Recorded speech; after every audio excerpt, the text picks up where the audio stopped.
Bwana, hii ni Ahmed Ari TV na hiki ndo kituo chako pekee kwa habari za kimichezo na burudani.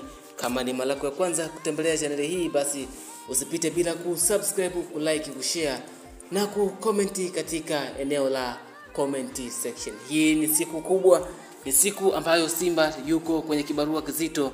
Ikumbukwe huu ni miongoni mwa mchezo mgumu katika ligi kuu ya NBC Premier League.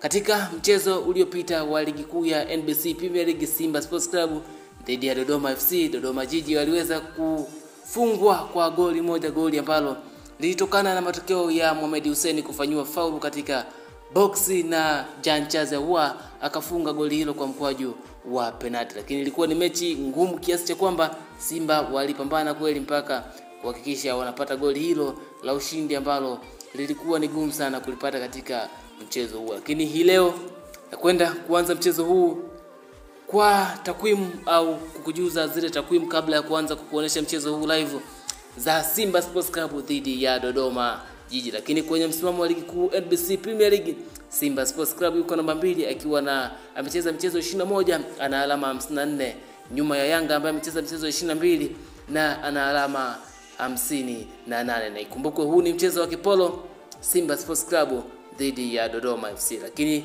kwenye ile head to head kwa timu hizi mbili kukutana, wamecheza mara 9 na Simba ameshinda mara zote 9. Dodoma Jiji hajashinda mchezo mmoja wala hawajawahi kupata sare mbele ya Simba Sports Club. Mechi iliyopita Septemba 29 Simba alishinda 1-0. Mechi iliyopita Mei 17, 2024 Simba alishinda 1-0. Mechi iliyopita Agosti 2023 Simba alishinda 2-0. Kwa tunaona ushindi wa Simba kupata dhidi ya Dodoma Jiji ni ushindi mkubwa, ni ushindi wa magoli 3-1. Bwana, hii ni Ahmed Ari TV. Hiki ndio kituo chako pekee kwa habari za kimichezo na burudani. Kama wewe ni mwana mpira au wewe ni mwana Simba, usipite bila kuhakikisha